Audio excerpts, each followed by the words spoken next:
नमस्कार। जय श्री राम, जय श्री कृष्ण। हमारी YouTube चैनल में आपका स्वागत है। हमारे इस वीडियो को लाइक करें, हमारी चैनल को सब्सक्राइब करें और ये वीडियो को ज़्यादा से ज़्यादा शेयर कीजिए ताकि आपके स्नेही मित्रों तक सही जानकारी पहुंचे और सही मार्गदर्शन मिले। अगर आपको हमारा ये वीडियो पसंद आता है, उससे कोई अच्छी जानकारी मिलती है और आपको अच्छी फीलिंग आती है तो स्क्रीन पर दिए गए QR कोड पे अपना योगदान अवश्य दीजिएगा। अब जिनको नेत्र पीड़ा हो, नेत्र रोग हो, आंखों से धुंधला दिखता हो, उनके लिए ये विशेष मंत्र है। मंत्र है ओम पुष्कराक्षाय नमः। ओम पुष्कराक्षाय नमः। इसी तरह बिना वजह भय लगता हो, फोबिया हो जाता हो, ऐसा लगता है कि दिमाग कहीं घूमता रहता है, एक जगह पे स्थिर नहीं होता, तो भगवान विष्णु का ये नाम और ये इनका जाप अवश्य लाभ देता है। ये नाम मंत्र है ओम ऋषिकेशाय नमः। ये भय दूर करने वाला भयहारी मंत्र है। ये जब भी बीमार को या रुग्ण है उसको दवाई देते हो, औषधि देते हो, उस समय ये ऋषिकेशाय नमः, दामोदराय नमः ये मंत्रों का जाप करते करते देना चाहिए, तो औषधि का विशेष प्रभाव देखने को मिलता है। ये मंत्र की शक्ति है। ये जो स्पंदन होते बोलते समय हमारे, उसका प्रभाव वो औषधि पे आता है और साथ में जो बीमार है, जो परेशानी में है, उसको भी सांत्वना मिलती है। अगर आप कुछ औषधि बनाते हो या जैसे कि चूर्ण बनाया या तो दवाई या टैबलेट वगैरह निकाल के दे रहे हो, तो उस समय पे और औषध कर्म में ऐसा विशेष बताया गया कि जो लोग तैयार करते हैं फार्मेसी वगैरह वाले, उनके लिए भी ये एक मंत्र है। ओम अच्युताय नमः। आयुर्वेद वगैरह में औषधि तैयार करते हैं, उनको ये विशेष मंत्र जाप करते करते अगर औषधि तैयार करते हैं तो उसमें अलग से प्रभाव देखने को मिलता है। आप घर पे भी अगर बच्चों को कुछ अजवाइन या चूर्ण वगैरह बना के देते हो या उसमें शहद डाल के ऐसे घुमाते हो, तो उस समय भी ओम अच्युताय नमः बोलिए, वो जो औषध है उसका विशेष प्रभाव देखने को मिलता है। यह अनुभव करके देखने वाली बात है। जब कोई लड़ाई झगड़ा हो या किसी के साथ अपने ठीक नहीं चल रहा है और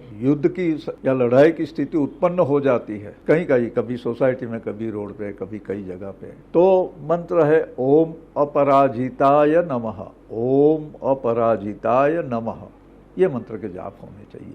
ये मंत्र के जाप आपको कभी भी युद्ध में या मुकदमेबाजी होती है उसमें भी आपको हार का सामना करना नहीं पड़ेगा। कई लोगों को समंदर में जाना पड़ता है, नाव से ये किनारे से सामने किनारे जाना पड़ता है, और जिनका व्यवहार जल प्रवास से है, यानी नौका, नेवी, टीमर वगैरह में जाना होता है या ऐसा प्रवास करना होता है मच्छीमारी के लिए और सब काम के लिए, तो जिनको जल प्रवाह से कुछ लेना देना है या जल को पार करना है, तो उनके लिए विशेष मंत्र है। भगवान नृसिंह का ये मंत्र है, विष्णु सहस्त्र नाम में दिया गया है। मंत्र है ओम श्री नृसिंहाय नमः। ओम श्री नरसिंहाय नमः। जिनको जमीन वगैरह का काम है, यानी कहीं से ज़मीन खरीदनी है, खेती की ज़मीन हो या डेवलपमेंट के लिए हो, बिल्डर का काम हो, डेवलपर का काम हो या किसानी का काम हो या बड़ी फैक्ट्रियां लगानी हो, ऐसे लोगों को जो उनका मैनेजमेंट देखते हो या खुद करते हो, तो उनको ध्यान में रखना है कि पूर्व, पश्चिम, उत्तर, दक्षिण कौन सी दिशा में आप जा रहे हो, उस हिसाब से विष्णु के 4 मंत्र हैं और उनके जाप करने से कार्य में सफलता मिलेगी। पूर्व के लिए चक्रिणे नमः। ओम चक्रिणे नमः। दक्षिण के लिए ओम गदिने नमः। फिर पश्चिम आएगा, पश्चिम के लिए ओम शारंगिणे नमः, और उत्तर दिशा के लिए ओम खड्गिने नमः का चिंतन करना है। कोर्ट कचहरी, सरकारी कामकाज, ट्रिब्यूनल वगैरह में जाना है, केस चल रहा है, तो ये बड़ा प्रभावी मंत्र है, विष्णु सहस्त्र नाम में दिया गया। ये मंत्र के जाप करने हैं, वो 11 माला करना है। बुधवार को कीजिए। अगर केस चलता है, वो कोर्ट में गए, वहाँ बैठ के भी आराम से ये जाप कर सकते हो। मंत्र है ओम सर्वेश्वर अजिताय नमः। ये मंत्र का जाप है। ये मंत्र जाप कीजिए, मुकदमे में अवश्य आपको फायदा होगा। अपील है, कोई इनकम टैक्स, GST, ED वगैरह जो भी है, मतलब जो सरकारी संस्थान है और दंड देने वाले लोग हैं, न्यायाधीश वगैरह, तो वहाँ अगर आपका जाना है, ये मंत्र आपको अवश्य लाभ करेगा। आप अगर पूरी तरह से गलत तरीके से फंसाए गए हो तो आपको उससे छुटकारा अवश्य मिलेगा। ओम सर्वेश्वर अजिताय नमः। अगर फूड पॉइजनिंग हो गया है और बच्चा या आपका स्नेही फूड पॉइजनिंग की या विष की वजह से बीमार हो गया, तकलीफ में आ गया है, तो ये मंत्र के जाप करने हैं। विचार तो करने ही है, साथ में ये करने से क्विक और झड़पी रिकवरी आएगी। मंत्र है ओम गरुड़ध्वजाय नमः। ओम गरुड़ध्वजाय नमः। घर में धान्य अनाज वगैरह भरते हैं उस समय पे, और शाम को जब सोने जाते हैं, निद्रा के अधीन बेड में जाते हैं, तो ये दो मंत्र है। ओम अनंताय नमः, ओम अच्युताय नमः। अपना अन्न का भंडार कभी कम नहीं होगा, घर में अनाज वगैरह अन्न बना रहेगा, और साथ में सोते समय करते हो, अच्छी सी निद्रा आ जाएगी। रात में कोई दुस्वप्न दिख गया, डरावना सपना दिखा, तो उठ के इमीडिएट ओम नारायणाय नमः मंत्र के जाप कीजिए। कम से कम 108 बार बोल दीजिए। दुस्वप्न का अशुभ प्रभाव है, उससे आपको छुटकारा मिलेगा। एसिडिटी होती है या शरीर में दाह का अनुभव होता है, कहीं जलन महसूस होती है, तो कोई भी दवा लगाते हो या दवाई लेते हो तो उसके साथ में मंत्र जाप करने हैं। भगवान विष्णु का नाम है ओम जलशायिने नमः, यानी वो शीतलता देने वाला मंत्र है भगवान विष्णु का। ओम जलशायिने नमः। कॉम्पिटिटिव एग्जाम में जो स्टूडेंट्स पार्टिसिपेट कर रहे हैं उनको भगवान हयग्रीव का स्मरण करना है। हयग्रीव ऐसा है कि जो आपकी बुद्धि को घोड़े की तरह दौड़ाते हैं, यानी आपको जब परफॉर्म करना है, रेस का घोड़ा कैसे दौड़ता है तो उस तरह से परफॉर्म करना है।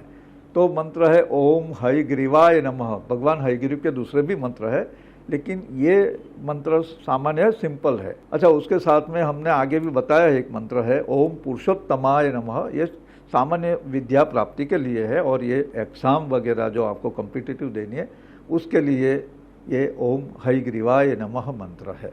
मेधावी और होशियार संतान प्राप्त करना है तो उसके लिए जो प्रेग्नेंट है उन्हें, और जिनको आगे प्रेगनेंसी की अपेक्षा है उन्हें, पति पत्नी दोनों को मंत्र जाप करने चाहिए। भगवान विष्णु का नाम है ओम जगत प्रसूत्यै नमः, यानी जगत के सृष्टा जो है भगवान विष्णु, उनका ये नाम से स्मरण करना चाहिए, तो उससे मेधावी संतति होगी। आपको इलेक्शन में परफॉर्म करना है, आपने कोई कंपटीशन में, जैसे होती है हरीफाई जिसमें होती है, जिसमें आपको दंगल में जाना होता है, मतलब जिसको बोलते हैं शौर्य दिखाना है, अपनी वीरता दिखानी, अपनी ताकत दिखानी है, उसके लिए विष्णु सहस्त्र नाम में बताया कि ओम बलभद्राय नमः, ओम श्री बलभद्राय नमः। ये दोनों मंत्र है, ये मंत्र का स्मरण करो तो आपका शौर्य, आपके अंदर जो ताकत है वो पूरी दिखेगी, और वो परफॉर्मेंस बढ़िया होगा। यानी कहीं भी कंपटीशन में आपको अच्छा परफॉर्मेंस करना है, फिजिकल में, क्रिकेट में हो, टेनिस में हो, यानी अपना शौर्य प्रदर्शन करना है जहाँ पे, वहाँ पे ओम श्री बलभद्राय नमः ये जाप कीजिए। जाप मन में करना है, जोरों से बोलने की ज़रूरत नहीं। हाँ, जब आप अकेले हो और कहीं शांति से बैठे हो, ये मंत्र का उच्चारण कीजिए, जिससे वो प्रवाह बनेगा, प्राण प्रवाह और शक्ति प्रवाह, जो आपके ब्रेन सेल्स को एक्टिवेट करेगा, और उस हिसाब से आपका अकॉर्डिंगली आपके बॉडी में जो ऑर्गन्स है वो सब मजबूत होते जाएंगे, स्ट्रेंथ मिलेगी उसको, और आपको अवश्य जीवन में सरलता, संपन्नता, सुख, शांति और कालुष्य रहित आनंद मिलेगा। विष्णु सहस्त्र का जो नाम है उसको भगवान धन्वंतरी ने आचार्य सुश्रुत को, जो ऋषि थे आयुर्वेद के, मतलब जो आद्य ऋषि माने जाते हैं, उनमें सुश्रुत का नाम है। ये औषधि के तौर पे मंत्र का प्रयोग कैसे किया जाता है इसके बारे में बताया गया है। अच्छा, मंत्रोपचार करके